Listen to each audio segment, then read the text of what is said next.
This is Dolynny TV, ladies and gentlemen. Good afternoon, and welcome to your final summer day with Oilers playoff hockey. How good does that feel? Because I have been promising, I've been getting hyped up all this time since about May, April, March 11th.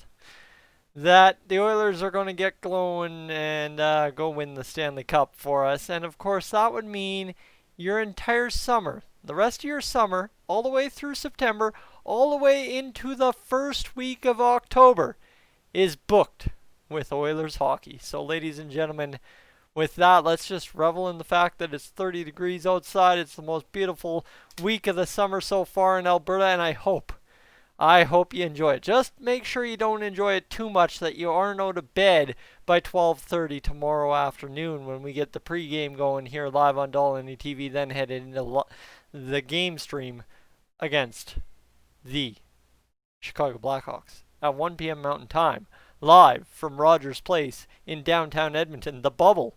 Ooh, baby, let's go. But, hey, I can sit here and just burst with excitement all I want. The thing is, you know what? When you start seeing guys like the hockey guy put out videos that the Oilers, hold on, let me get you how he titled it. Let me get you how he titled it here. How did he title it? Where is it? Where is it? Where is it? Where is it? Yes, the Oilers have cup potential. When a guy like that on YouTube starts putting that out, that's pretty important. That's for sure. So, what I have to say is as simple as this. If the Oilers have a cup potential chance, and it's not just me saying that, that's good news. The thing is, the Oilers' moment is now, right? Obviously, we have waited for the Oilers' moment to be now for, well, since we drafted Connor McDavid, right? You never know how things could have turned out in that rookie season for McDavid had he not been injured, but right, since that year on, the moment has been now. Why are we wasting our time? The moment is now. Let's go for it. And I think that's the biggest frustration with Peter Chiarelli's tenure as GM, is he made just the stupidest trades instead of going for it, right? Realistically, it paid off in one playoff appearance. Yes, second round, game 7, it was done. So here we are now with an additional 5 games maximum, an additional 3 games minimum added to our quest for the Stanley Cup in October. Now that still takes adjusting to get used to. October for the Stanley Cup, that's when the season starts, my friends. But the Oilers' moment is now, whether it be October, whether it be June, the first week of either month. The moment is now, and it is October. So, why? Why is it now their moment? Well, I'm sorry. First off, one thing I'd like to start with is we have a 20-goal scorer on the fourth line, perennial 20-goal scorer, may I add, and would have scored 20 if he wouldn't have been injured this year, James Neal. We've got Leon Draisaitl, Connor McDavid. Do I need to explain that one? Is that one hard to process for people, or is that too easy? Okay, you know what? I'll leave that one processed for you right there as much as I went. Obviously, Nugent Hopkins, secondary to those two guys. A guy that, you know what, has developed into exactly what you had hoped Nugent Hopkins would have been right off the gate, right? That's kind of thing. We had way high expectations of Nuge out of the gate. A guy that should have spent another year in junior, didn't, is now a total professional, an incredible hockey player, and a very important piece of this Oilers team, and what sets up a very dynamic attack, whether he's on the first line or second line, or if we even need to spread him out for 3 lines of attack and throw him on that third line. Guess what? We couldn't do that earlier this year. We can now, and that is incredible.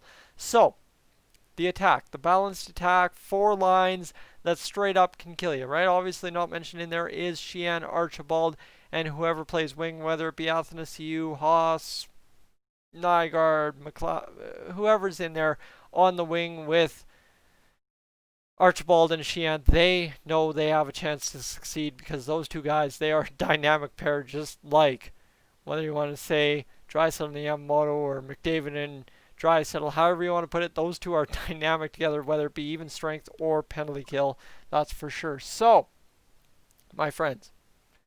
That's just that. The defense, the thing is, it's not that it's a flashy defense. It's not that it's the best defense in the NHL. It's not by any means anything special to anything in terms of what other teams might have. But when it comes down to it, it's a defense that has been here, done that in 2 rounds of the Stanley Cup playoffs as a group. Name 5 defensemen on another team on the starting rosters for game 1 tomorrow morning, afternoon, night that have 5 defensemen that all battled through the same playoff together in 16-17. I don't think you can name a single team. Honestly, that's just throwing out a random stat. I don't think it's possible. If it is possible, please comment it down below. So that, you know what, these guys have been there, done that already. And end of day, I think they are capable of holding it together. We saw it against the Flames. They can, even in a lull game, they can hold it together enough. And secondary, they can hold it together because they've transitioned to the Dave Tippett style of hockey, which has been very effective for the Oilers. Now in the goaltending department, if the exhibition game is set in stone, no problems there. We are good. We are gold. Goaltending is going to be fantastic. Problem is, exhibition game, probably not, right? If we're saying Connor McDavid wasn't trying as hard as he possibly could, Flames probably weren't either, which means, right, okay, Mikko Koskinen and Mike Smith might not exactly be the most flashy duo, but you see what Mikko Koskinen's stats are in the KHL.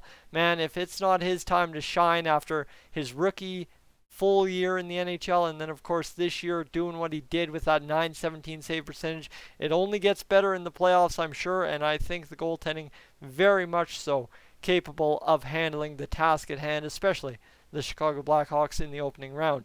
So then you get into the coaching staff, you get into the management side of things. This Oilers team, very well put together. This Oilers team, very deep in every aspect of everything, right? Penalty kill, power play, 5-on-5 should and will be better now because of having a balanced attack, having James Neal at full health, having, of course, you've got Athanasiou on the third line, which is a role where he can succeed.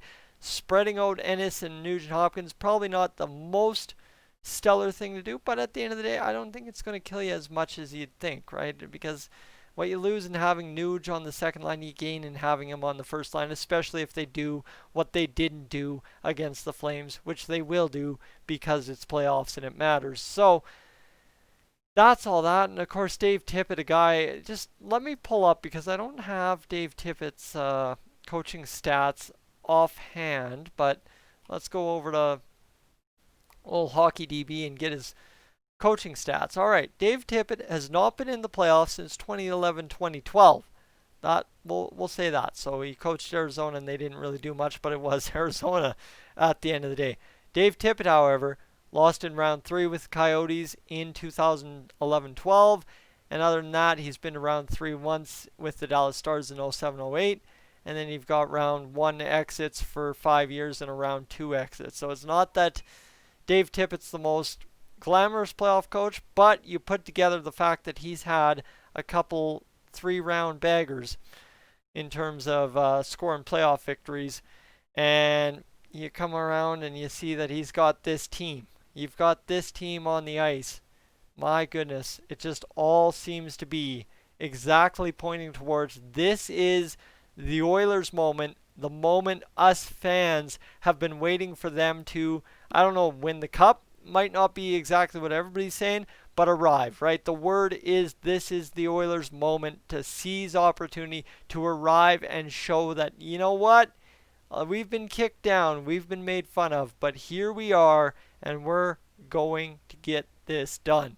And honestly, let's get ready for a ride. Because even if Chicago somehow sweeps us in 3 games, it's still going to be a ride. Let me tell you, Oilers fans will be riding a whole train the other way, but it would be one heck of a ride regardless. So 3 guaranteed playoff games starting tomorrow at 1 p.m. Mountain Time, 12:30 right here on Dolynny TV. Ladies and gentlemen, I am Tyson. This is Dolynny TV. Only thing left to say at this point of the video, when you're less than 19 hours away from game time. Let's go Oilers!